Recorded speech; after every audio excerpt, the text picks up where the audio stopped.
Signals on the bus go blink, blink, blink, blink, blink, blink, blink, blink, blink. Signals on the bus go blink, blink, blink, all through the town.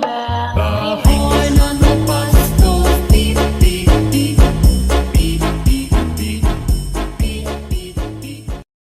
Kepala sekolah dan juga Bapak Ibu guru serta Bapak mahasiswa dari kampus mengajar. Perkenalkan saya tidak mogok kemarin bersama Pak Wagiono ini dapat sedangkan untuk mengikuti tes penguatan literasi di Semarang kampus dari Pak Wagiono. Kemudian ini kami akan menyampaikan oleh kami dari Semarang. Nanti yang bisa kita tidak lanjuti dengan aksi nyata. Nanti pemeriksaan yang nyatanya dalam waktu apa nanti akan menjadi kesepakatan bersama lagi. Langsung saja, jadi sebelum merencanakan aksi nyata kita perlu menyampaikan sebetulnya apa terkait literasi.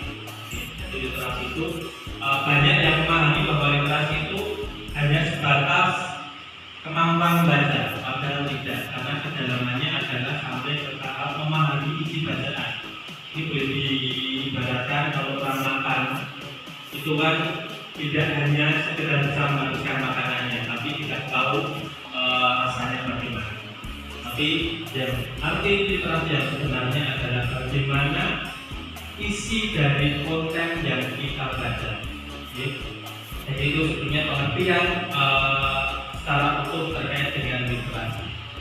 Nah, kemudian literasi itu memang untuk mengetahui literasi itu perlu dilakukan asesmen, terutama pada tingkat awal. Ya, jadi kemarin asesmen literasi ini perlu dilakukan secara berkala untuk mengidentifikasi kesulitan membaca siswa. Ini sangat penting dilakukan terutama tingkat 1, 2 dan di kelas yang masih memiliki siswa yang belum bisa membaca. Nanti saya tunjukkan ada minimal ada 2 contoh yang saya tunjukkan terkait dengan instrumen penilaian kemampuan literasi awal.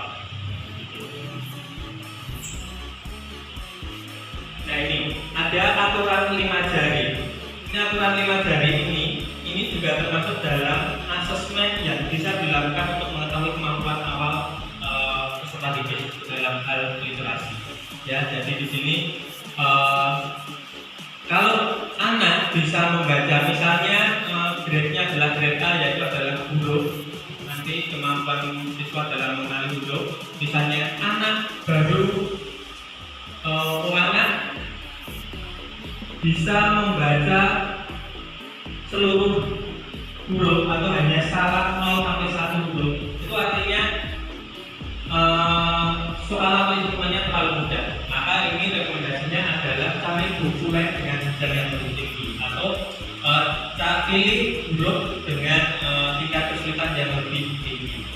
Yang kedua itu misalnya anak melakukan kesalahan dalam mengeja huruf atau kata itu sebanyak 2 sampai 4. Nah, ini baru menantang, levelnya setingkat menantang. Tapi bisa ditingkatkan dengan level berikutnya, yaitu ketika anak salah lebih dari 5. Nah, ini baru terlalu sulit. Ini kita perlu mengidentifikasi sebetulnya masalahnya apa.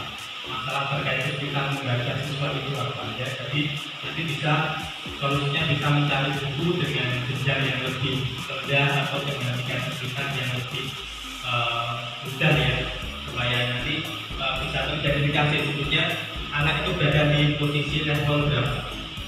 Kemudian yang kedua adalah dengan EGRA. EGRA ini adalah Early Grade Readiness Assessment. Jadi ini instrumen yang bisa kita gunakan untuk mengidentifikasi di tingkat awal ya, di tingkat pemula. Ini ada contohnya. Jadi ini nanti bisa dilakukan di kelasnya Mbak Kuswarto dan siapa Ibu Dewi ya.